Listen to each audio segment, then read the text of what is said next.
Jesse Lingard, someone who divides opinion in football, was due to have a very good career after being one of the Man United's academy's better players, alongside Ravel Morrison and Paul Pogba at the time. They were in the same age group. But it all went wrong at the time when Jesse Lingard was out of form and going through some personal stuff at Manchester United. He needed to revive his career. He was struggling under Ole Gunnar Solskjaer and couldn't get into the team, especially after Manchester United signed Bruno Fernandes. They already had Paul Pogba, etc. So even after lockdown, after the first 6 months of the 2021 season, he was only really getting cup minutes, and that was against Watford in the FA Cup and stuff like that as well. So West Ham United decided to sign him on loan. But why did it all go wrong from there? Funny enough, Lingard scored the last goal in the 1920 season for Manchester United. He scored against Leicester City. That allowed them to actually get into the Champions League as well, because they were in a top four race with the likes of Leicester and Chelsea at the time, funny enough. But Lingard wasn't getting minutes. He wasn't getting minutes in the first team for Manchester United. So January the 29th, 2021, Lingard joined West Ham United, my very team. This was on loan until the end of the season. There was no buy option. It was just a straight loan at the time as well. My exact thoughts were, what on earth are we doing? Because I just didn't think, I thought he was done. I thought he was more than finished. And I thought we basically signed the backup Don. So I remember saying those exact words to one of my Manchester United supporting friends. He was actually disappointed that Lingard left, funny enough. But he reunited with David Moyes. David Moyes at the time when he was Manchester United manager, Lingard was pretty much trying to get through the first team, etc. Funny enough, when you go back to the last game of the season at Upton Park, Lingard came on as a sub. I was also one of the people that nearly got bottled in the bus where West Ham fans were throwing stuff at the team bus at the time. Lingard hit the ground running at West Ham United. He scored 2 goals against Aston Villa, which made me eat my words straight away about what I said about the Jesse Lingard signing. So maybe the Mike's curse was earlier than people thought. But Jesse Lingard essentially helped us get into Europe at the time because Declan Rice ended up getting injured not that long after. So we struggled for like a month or two without Declan Rice, trying to find a balance in the midfield. We had quite a thin squad anyway. Sebastian Haller had just left. Robert Snodgrass was also depth that had just left as well. So the West Ham squad was very thin and was very just buying on a cheap at the time. We had not really much left back depth either because Aaron Cresswell was our only left back, and Arthur Masumaku got injured. He got injured. Typical Masumaku, as he was doing well, he did get injured when West Ham were playing a 3 in the back. But regardless of that, Jesse Lingard was hitting the ground running. Even when he wasn't scoring, he was playing well. People only focused on the games where he wasn't scoring. Lingard was still playing well. But even when he wasn't getting goals and assists, West Ham on the counter-attack that season was a different breed, where they had Fornals, Benrahma, Lingard, Bowen, or Antonio. Whoever was starting at the time, even Lanzini in his very few appearances, especially playing a bit deeper. Very, very good performance. I can remember quite a few good performances from Jesse Lingard, like Wolves away, Burnley away, Leicester at home. Like, there's quite a few. Even Arsenal at home, where we actually bottled it against Arsenal, Lingard was hitting the ground running. He was doing very well. Very, very well, working with the players well. He also was feeling happy again. He was feeling like he can play football again. He said that Mark Noble was very pivotal in helping him settle in properly. He was like, as soon as he kind of picked him up and they went back to East London or whatever, he basically said, don't go on your phone. We have a no phone policy here. We talk. We have conversations. And that helped Jesse Lingard. Because what I feel like really hindered Jesse Lingard at the time was, I guess, obviously he had a clothing brand. He was very on social media a lot. So when he started getting the criticism and he was going through what he was going through at the time, it really hurt him. Really hurt him. And it can really pile on at times, especially when you want to be this happy guy that just wants to, have fun and enjoy your football, but also make sure that you're just a very good character, very nice guy, and whatever. It didn't really appeal to everyone. They just thought it was a bit too much of a gimmick or whatever. But Jesse Lingard maintained what he was. He maintained what he was as a human being, and he felt happy again at West Ham because there was a good characters there. It was a very good changing room. As I said, Rice, Souček, Fornals, Cresswell, Soufal, Dawson, Diop, Antonio, Lanzini. It's a good crop of players. It's a good crop of characters. There's a lot of good characters in that squad. And Noble being the captain at the time really helped him settle in. So he had a great relationship with Declan Rice as well. They gained a very, very strong friendship as well. Even though he wasn't a striker, we needed a striker in January, and Antonio was our only striker. We ended up just putting Bowen, Lingard, and Ben Rama slash Fornals as like a roaming front three at the time, or we'll just play a false nine, or we was just Bowen up front, whatever. Lingard was still a very good addition towards the left and number 10 spots, depending on what formation we would play and whatever. He was good in both positions. And the goal against Wolves was really the highlight. Like really the highlight. The when he carried the ball from that far on the pitch, it was something like 52 meters. It was something ridiculous like that. And to be honest with you, I couldn't believe what I was watching when I was watching Jesse Lingard in that game. I couldn't believe what I was watching with West Ham in that game because much as we conceded two at the end, West Ham were on form. We were on form. We was playing really well. We were losing about in midfield quite a bit because we didn't have Declan Rice. But Jesse Lingard, Fornals, Bowen, Ben Rama, Antonio, whoever was playing, it was a dangerous counter-attacking game. So, getting to the last game of the season. The last game of the season was against Southampton, and West Ham secured European football. We actually secured Europa League football after us beating Southampton and not losing. And Tottenham beat Leicester, but we still finished above them to get Europa League football. And we thought West Ham have to go out and buy Jesse Lingard in the summer. West Ham have to go out and buy Jesse Lingard in the summer. They have to. Because it just makes sense. He's happy here. He's happy here. We're happy with him. So how on earth was this matchup not going to be made? Because they even did the Russ and Tia. Like I remember on the Southampton game, Lingard Rice scored, and then him and Lingard celebrated by doing the Russ and Tia Wayne body celebration. If you know, you know. That was a great time. That was a great time. And Lingard was basically trying to make a last minute thing for the Euros. He got into the England squad via playing for West Ham in the last international break before the Euros. I'm pretty sure he played against San Marino, if I can be stand corrected. But he didn't make it into the Euro squad. Didn't matter though. Didn't matter. His stock was high. I was like, where's Jesse Lingard going to go next? Well, it turns out Jesse Lingard wanted to fight for his place at Manchester United after having 1 year left in his contract. I remember Ole Gunnar Solskjaer exactly saying that Lingard's not going anywhere. He's going to fight for his place, and they wanted to sign a new contract. Yeah, that was not going to work out. But before we even get to the fact that he didn't sign a new contract in the end, West Ham didn't even really bid. I don't think in that season they didn't really bid. So what happened was Lingard was basically depth. They had Bruno Fernandes, they had Mason Greenwood, they had Marcus Rashford. They just signed they just signed Jadon Sancho that summer. So it's going to be very difficult for Lingard to actually get in anywhere of the front three positions or the front four positions, should I say. They still had Anthony Martial up front. They still had Cavani, and they just signed Ronaldo. So there's a lot of attackers at Manchester United at this current moment in time. I might even be forgetting a couple of attackers as well. Maybe Palestri or whatever, but he wasn't playing either. But also, Lingard didn't play really that much. Came on as a few times as a sub. He didn't score against anyone apart from one club. West Ham United. So basically what happened was Jesse Lingard scored against Newcastle. But Man United were already winning 3-1 at the time. And this was on the 11th of September 2021.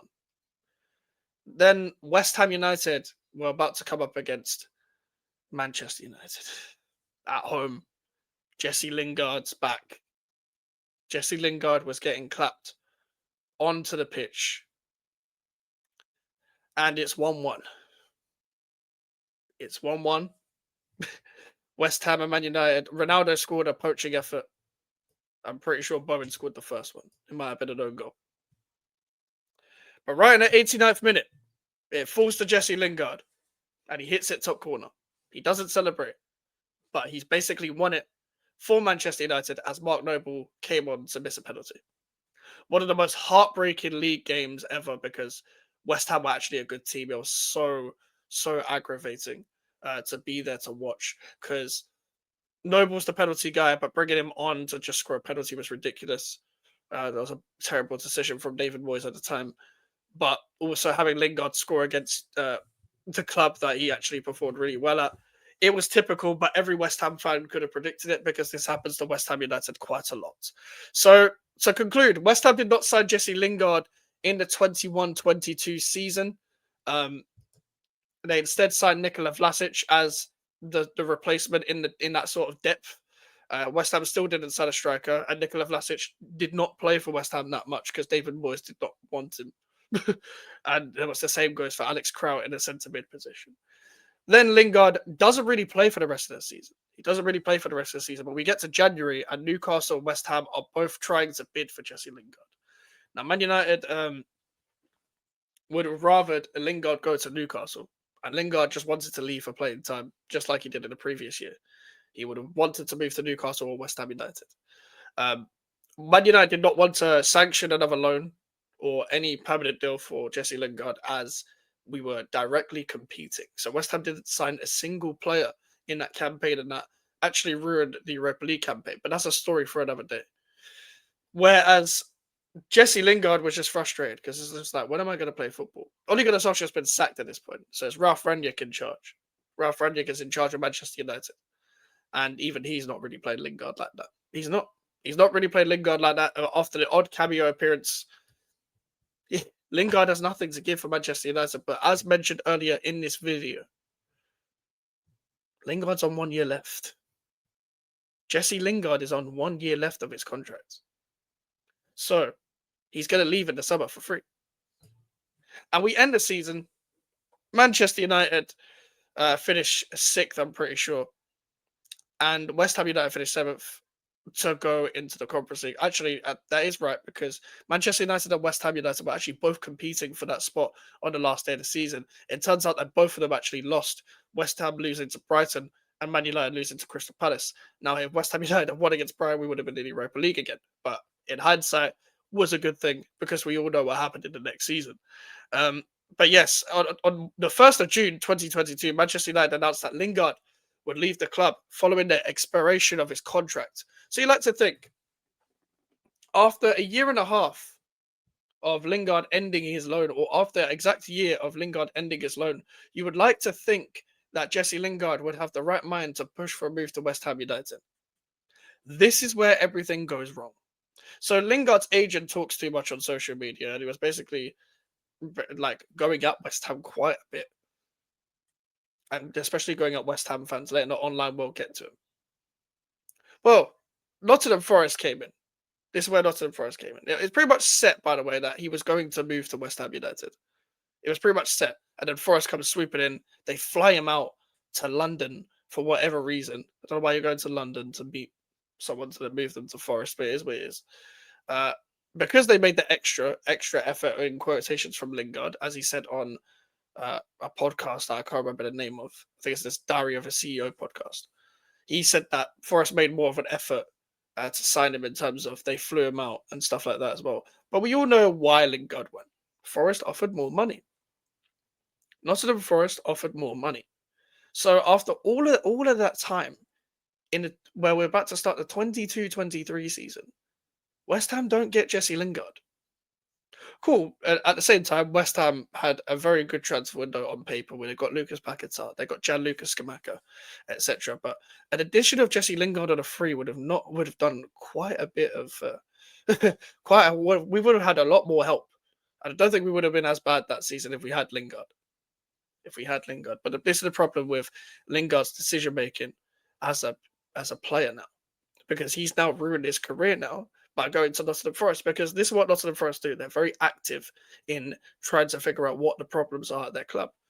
So a few weeks later, Lingard is already replaced by Morgan Gibbs-White via Nottingham Forest. And funny enough, the first home game of the season for Nottingham Forest, it's against West Ham United. Now, West Ham United are at this point where they're trying to transition. They're trying to change the style of play, as David Moyes and Mikel Antonio has even stated at the time.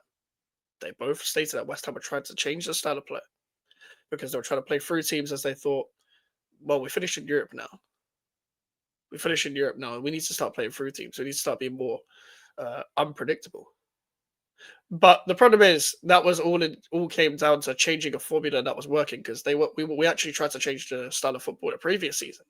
and it didn't really work. So we ended up going back to counter-attacking football, which is exactly the same thing of what we did in the next season as well.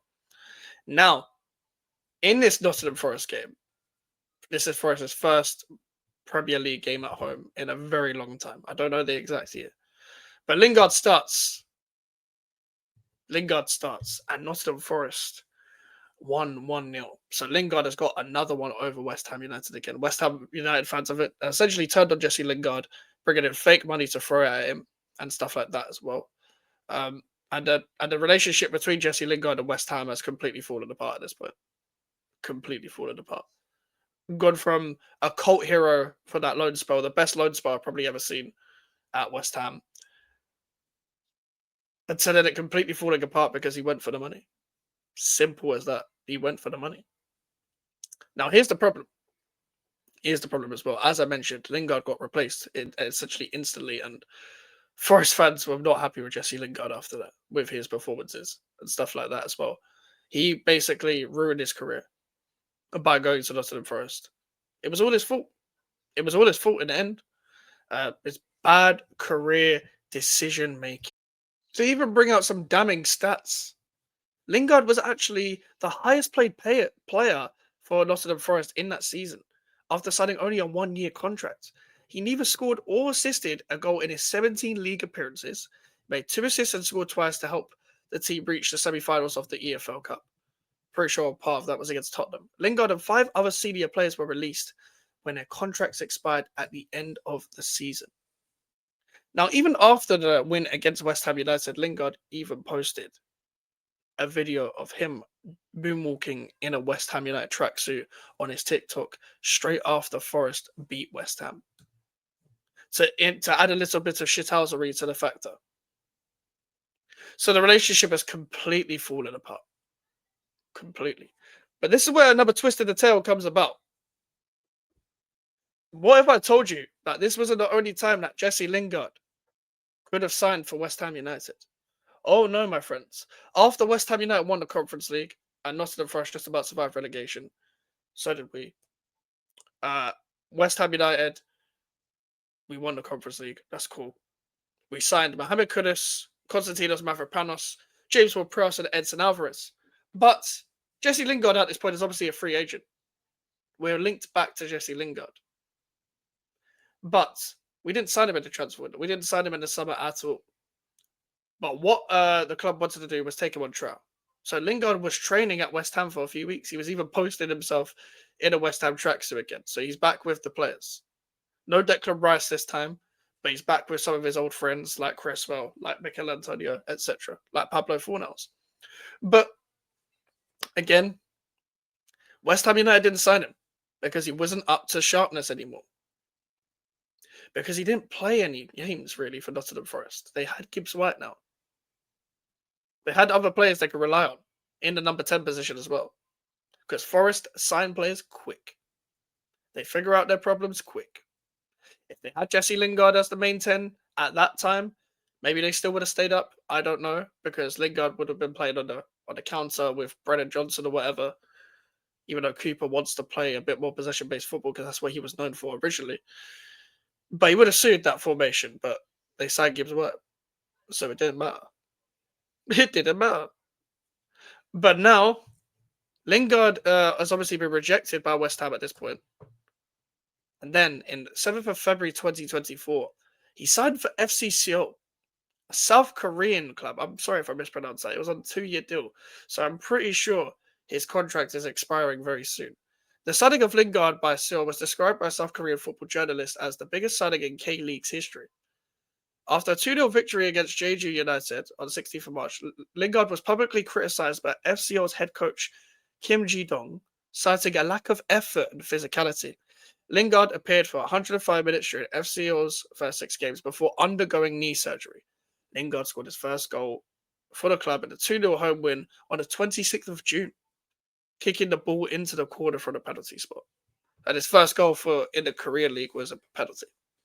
Lingard could have had it all. He could have really revived his career after a horrible time at Manchester United by going to West Ham United, and it didn't work. It didn't work because he rejected West Ham United for Nottingham Forest. What should have happened at the time is that Lingard should have pushed for a move when he had 1 year left at Manchester United, and Manchester United would maybe have sold West Ham Jesse Lingard, but maybe a bit overpriced as West Ham were competing for Europe. So maybe Man United maybe would have sold West Ham as a threat at the time, but I doubt it. Because at the same time, that was what Man United's reasons for not selling Lingard in January was. To conclude, Lingard could have had a good career at West Ham. He could have had a good career at West Ham, but I guess everything works out for a reason.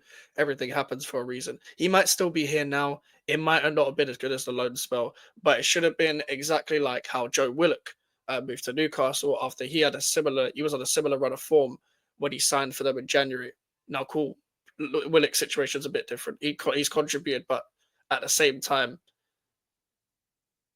he gets injured quite a lot. He does get injured quite a lot, but what I will say is that Lingard could have had a really good career at West Ham United if he had just signed for them. And if he had just dropped his pride, dropped his ego, say with his brother, with badly advising him as an agent, then it could have been really good. But he wanted to be flown out like a bad bee from Insta and whatever, and Nottingham Forest got him instead. Hopefully you enjoyed this story, this video essay. I'm going to very improve much on them in the future. And let me know what you think I should talk about next. In all that case, like and subscribe. Take care and peace.